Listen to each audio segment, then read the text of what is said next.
The most humbling thing that I have learned over the last 10 or 15 years is that my conviction that we are rational, intentional people at a fundamental level is an illusion. What we perceive and what we're aware of consciously constitutes a very small portion of what our brains are actually up to. And I call this world of unconscious activity the hidden brain. Get ready to unlock new pathways to personal and professional growth. Please join me in welcoming Shankar Vedantam. My work on the hidden brain is all about human behavior and how to apply psychological science to our lives. One of the things that, in fact, is the hallmark of our success as a species is our adaptability. And yet, when you look at our day-to-day lives, all of us, we are incredibly resistant to change. When we look backwards, we can see enormous changes in who we have become. But when we look forwards, we tend to imagine that we're going to be the same people in the future.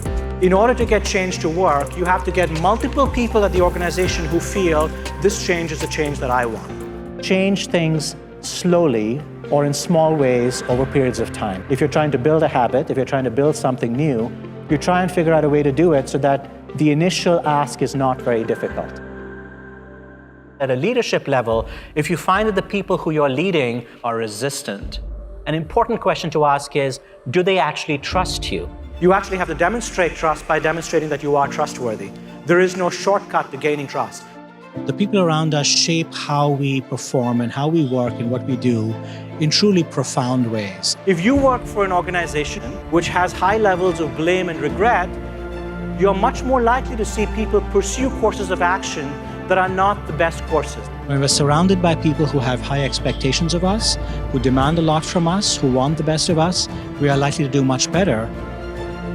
There are a lot of people doing a lot of talking. Nobody's doing any listening. Data and science are not always what works in communication. It's not enough just to say, here is the evidence. You actually have to take that and build it into a story because our brains are designed to pay attention to story. If you want to sell someone on an idea, if you want to change someone's behavior, it is not enough to convince them. You have to get them to try and convince somebody else. I believe that if you can do these things, then your future self will look back at you in 20 or 30 years, will look back not with resentment or bewilderment, but will look back at you and say, thank you.